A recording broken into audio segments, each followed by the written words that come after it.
Bueno, no hay duda de que Europa está en una segunda ola de infección a causa del COVID-19. Vamos a hablar sobre este tema de inmediato con el embajador de la Unión Europea en Perú. Él es el señor Diego Mellado. Buenas noches, señor Mellado, bienvenido a ¿Qué está pasando? Hola, ¿qué tal? Buenas noches. Quiero comenzar preguntándole por las declaraciones de una funcionaria de la Organización Mundial de la Salud, María Van Kerkhove, que ha dicho que el 80% de países europeos experimenta ya un resurgimiento de la pandemia. ¿Esta es la cifra que ustedes también manejan? Sí, está claro que en este momento estamos en una segunda oleada. Hay una segunda ola en Europa. Estamos viendo la semana pasada, en la última cumbre europea entre jefes de Estado y Gobierno de Europa, se habló de esto, ¿no? Y por lo tanto estamos haciendo frente a esta segunda ola. ¿Qué es lo que se ha hablado en esta cumbre de jefes de Estado? ¿Existe la posibilidad de aplicar medidas homogéneas o bastante similares en distintos países que forman parte de la Unión Europea? ¿Y qué tan efectivo puede ser esto? Le pregunto ello porque entiendo que hay varias ciudades y regiones que están luchando a nivel judicial, están interponiendo algún tipo de acción y los jueces les están dando la razón justamente para paralizar las decisiones que toman algunos gobiernos, las decisiones de confinamiento o de toque de queda.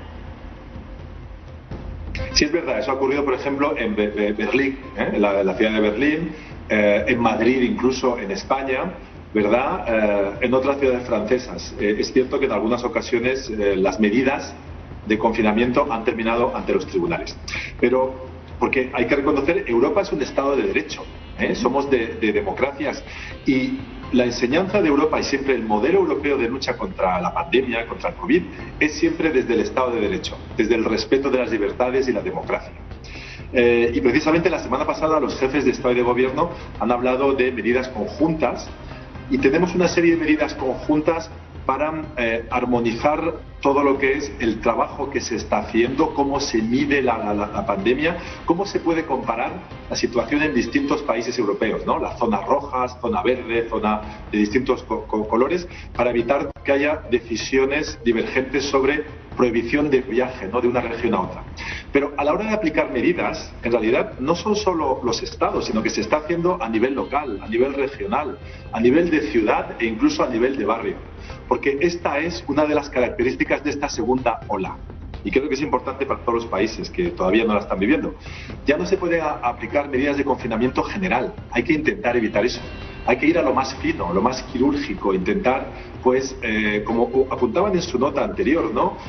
Poner en cuarentena a grupos de personas o algunas calles, algunos barrios o algunas ciudades, como ocurre en Francia, en España, ¿no? Entonces, ese es el tipo de reacción que estamos teniendo frente a esta segunda ola. ¿Y cómo logran ustedes tener este tipo de reacción? Es decir, ¿qué instrumentos están utilizando para justamente rastrear estos contactos o estos casos que se presentan y poder tomar decisiones más específicas sobre lugares puntuales? Bueno, ahora una cosa que es muy importante es las tendencias. Es decir, por supuesto se está midiendo la cantidad de personas que se contagian, hay muchos más test, por supuesto. Se está analizando también la seroprevalencia, es decir, la cantidad de personas que ya se han infectado, la rapidez con la que circula el virus, ¿verdad? Todas estas medidas son importantes, pero a pesar de que estamos en la segunda oleada, llevamos 8 meses con el virus en Europa, siempre es difícil tener cifras absolutamente ajustadas. Eso va a ser siempre una dificultad, ¿no? Por lo tanto, lo importante es ver la tendencia, cómo va el virus y anticipar. Y por eso estamos tomando medidas en algunas ciudades, en algunos barrios, en algunas regiones, ¿no? Hay países como Bélgica, por ejemplo. Desde hoy en Bélgica hay un toque de queda general, ¿no? Hay otros países donde se hace por zonas más reducidas, ¿no? Pero lo importante es eso, analizar las tendencias e intentar anticipar. O sea, no llegar a la situación en la que de repente los servicios de urgencias están desbordados, ¿no? Entonces, por eso se está tomando medidas de manera preventiva ahora, mirando también al futuro, qué va a pasar en las próximas semanas, próximos meses, y también hacer frente a la crisis económica. No hay que olvidar jamás que no estamos luchando solo contra el virus, luchamos contra una crisis económica también. Le preguntaba esto porque entiendo que ustedes han aplicado algunos sistemas tecnológicos, a través del celular, donde se pueda reportar si es que alguien ha tenido el virus y ha estado en contacto con otra persona, como hacer un rastreo o un seguimiento incluso de las personas que se les ha dado de alta.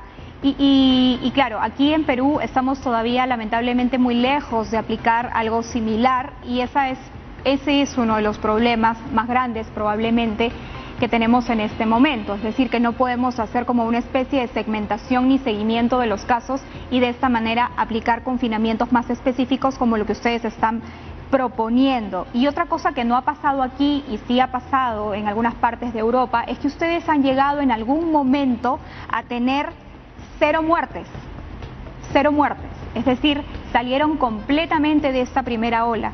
Nosotros todavía no estamos registrando una cifra como 0, ¿no? Todavía tenemos cifras diarias. Sí, es verdad. En Europa se llegó en algunos países prácticamente a 0 muertes, en otros incluso España, Italia, ¿no? Países muy golpeados. Todo el mundo en Perú, ¿no? se emocionó y se preocupó mucho viendo las imágenes desde España, ¿no? Lo que estaba pasando.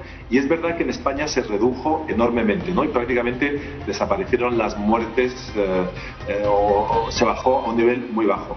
Pero bueno, está claro que el virus ha seguido estando presente, ¿no? Por supuesto.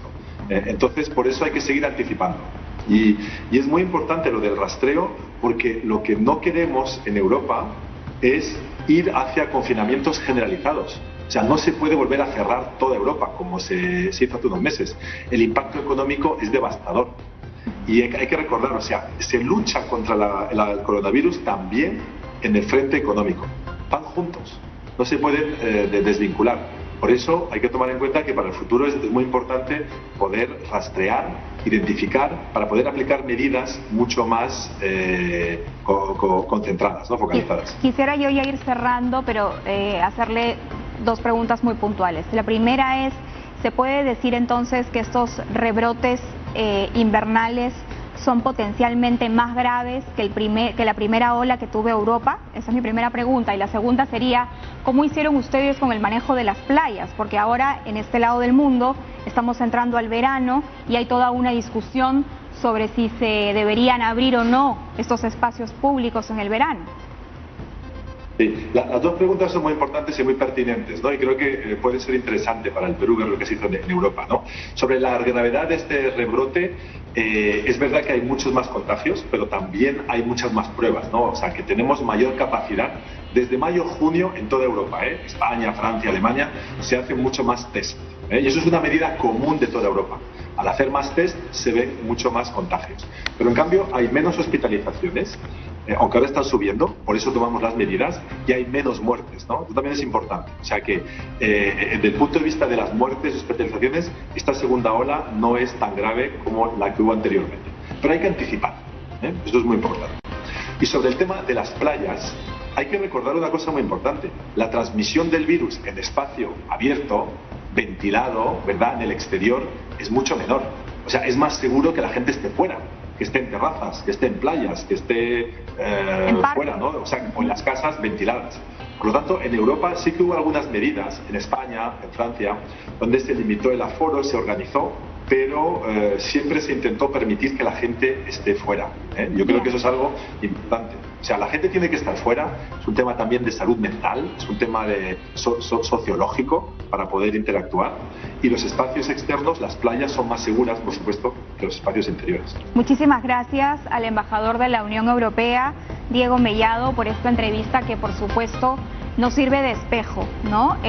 Mientras Europa registraba sus primeros brotes en diciembre del año pasado, en enero, nosotros mirábamos como diciendo ¿qué está pasando? Y luego nos llegó a nosotros. Entonces hay que vernos reflejados y por supuesto tomar de ejemplo algunas medidas y recomendaciones que se están llevando a cabo en ese continente. Vamos a hablar